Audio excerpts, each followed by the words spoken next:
Hello दोस्तों, अब तक हमने मार्शल गॉथ में देखा कि उधर कॉन्ग नाम का एक आदमी आ जाता है इन्वेस्टिगेशन करने के लिए, जिसको महसूस करके वो मंकी शू फैंग और डेंग डेंग को कॉफिन के अंदर छुपा देते हैं। मगर शू कॉन्ग कॉफिन के अंदर कुछ हलचल महसूस करके उस कॉफिन के ऊपर अटैक कर देता है, जिसकी वजह से वो कॉफिन उधर ही ब्लास्ट हो जाता है। उधर सबके सामने एक लिटिल बेबी का स्केलेटन आ जाता है, जिसको देख के वो मंकी बहुत ही गुस्सा करने लग जाता है। और आखिर में हमने देखा था कि ये सारा कुछ होने की वजह से उधर शू फैंग का फादर आ जाता है और को अपने पावर की मदद से जमीन में दबाने लग जाता है। और शू फैंग के फादर के इतने बड़े हुए पावर को देख के शू कॉन्ग बहुत ही हैरान हो जाता है और शू फैंग के फादर को कहने लगता है, अगर तुम मुझे इधर टच करने के बारे में भी सोचते हो, बाद में तुम बहुत ही पछताने वाले हो। और आज के एपिसोड के शुरुआत में हमें दिखाया जाता है शू कॉन्ग के ये सारे बात को सुन के शू फैंग का फादर गुस्से में आ जाता है और कहने लगता है, क्या मैं पछताऊंगा? अब मैं तुम्हें दिखाता हूँ मेरे सन के टॉम को खोने का नतीजा क्या होता है और इसकी वजह से तुम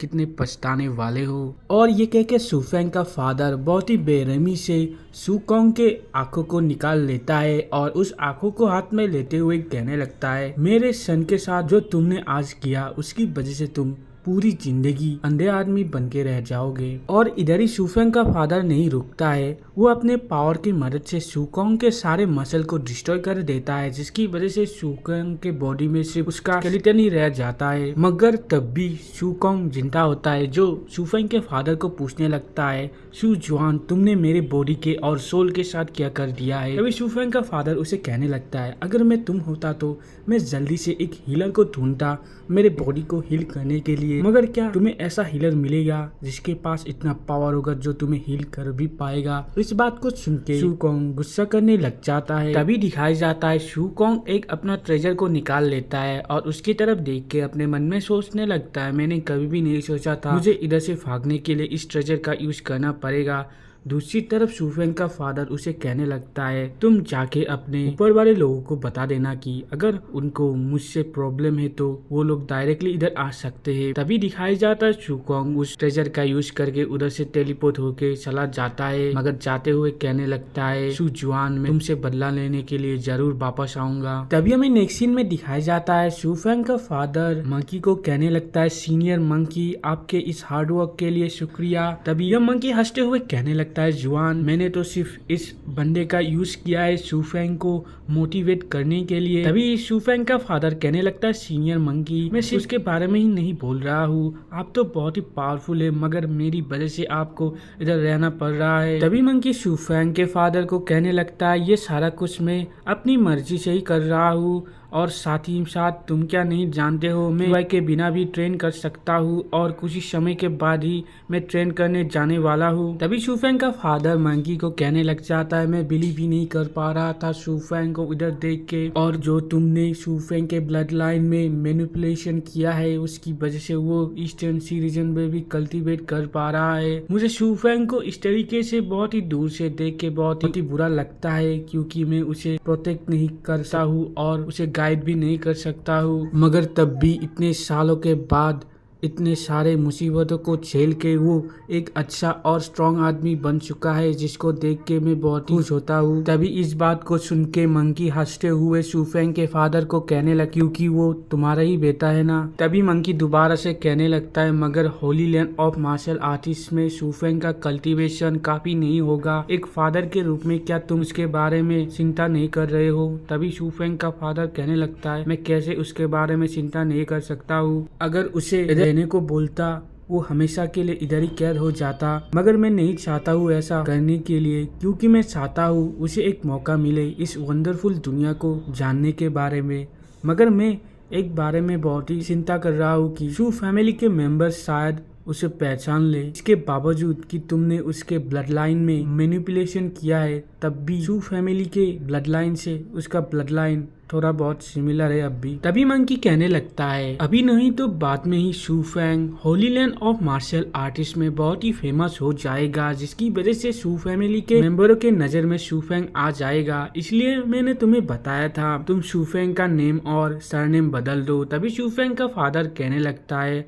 शू फैमिली ने मेरे साथ जो भी किया तब भी मैं शू फैमिली का एक मेंबर हूँ, इसलिए मैंने ऐसा नहीं किया था। साथ ही साथ शू फेंग का नाम उसके मदर ने दिया था, इसलिए मैं उसे चेंज नहीं करना चाहता हूँ। और शू फेंग का ये रास्ता इतना भी आसान नहीं होने वाला है, इसलिए उसके फादर के रूप में मैं चाहूंगा कि वो सेफ रहे। मगर मैंने उसके फ्यूचर डेवलपमेंट के लिए उसे बहुत सारे रिस्क को लेने के लिए बाहर भेजा है। इस आसमान के कंपैरिजन में ये दुनिया एक हाउस की तरह है। अगर शू फेंग इस जगह में भी ताकतवर नहीं हो पाया तो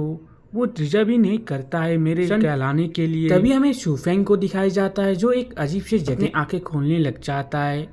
और तभी शू फेंग चारों तरफ देख के कहने लगता है ये तो एक टनल है। और तभी अचानक से शू फेंग सोचने लगता है ये क्या हेवनली पाथ का कोई टनल है जिसकी मदद से मैं holy land of martial art जा सकता हूँ। तभी ये सोचने के बाद शू फेंग तेजी से उस टनल में आगे बढ़ने लग जाता है और कहने लगता है ये टनल ओपन हो चुका है, इसलिए मुझे किसी भी हालत में इसे पार करके holy land of martial art जाना होगा और खुद को ताकतवर बना के वापस इधर आना होगा। तभी हमें शू फेंग को दिखाया जाता है जो अपने मन में सोचने लगता है शायद क्या सीनियर मंकी ठीक होंगे, क्या इसकी वजह से मेरे फादर को भी बहुत ही प्रॉब्लम हो रहा होगा, मेरे वजह से ही उन लोगों को इतनी तकलीफ से भरी हुई जिंदगी बिताना पड़ रहा है। और उस कॉफिन के बारे में सोचते हुए शू फेंग मन में कहने लगता है शायद वो कॉफिन मुझे प्रोटेक्ट करने के लिए ही था, जिसकी वजह से मैं उधर से बाहर निकल पाया। तभी डेंग डेंग शू फेंग को ये सारे बातें सोचते हुए देख के हंसते हुए कहने लगती है शू फेंग तुम इतना सॉरी फील मत करो, तुम अपने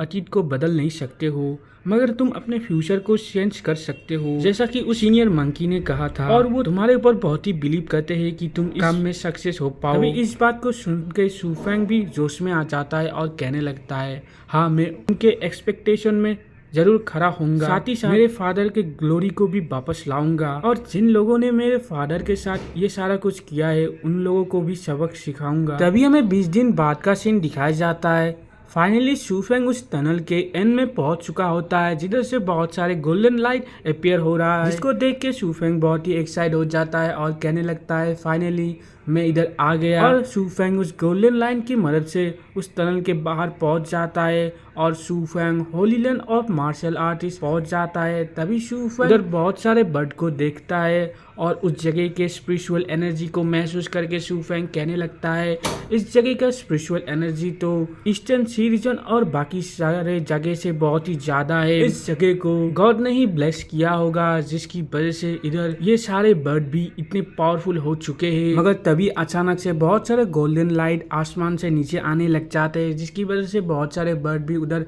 मारे जाते हैं, जिसको देख के शू फेंग हैरान हो चुका होता है। तभी हमें दिखाया जाता है ये सारे गोल्डन लाइट मिलके फॉर्मेशन बनाने लग जाते हैं। तभी शू फेंग ये सारा कुछ देख के हैरानी से कहने लगता है ये क्या है, मगर मैं क्यों नहीं ढूंढ पा रहा हूँ, ये सारा कुछ कौन कर रहा है। तभी हमें दिखाया जाता है ये फॉर्मेशन से आती हुई सारी गोल्डन लाइट एक जगह इकट्ठा होकर एक इंसान का रूप ले लेता है, जिसको देख के शू फेंग कहने लगता है ये आदमी तो मेरे जैसा ही कल्टीवेशन वाला है, ये तो मार्शल लॉर्ड के 8 लेवल में है। तभी शू फेंग को उधर देख के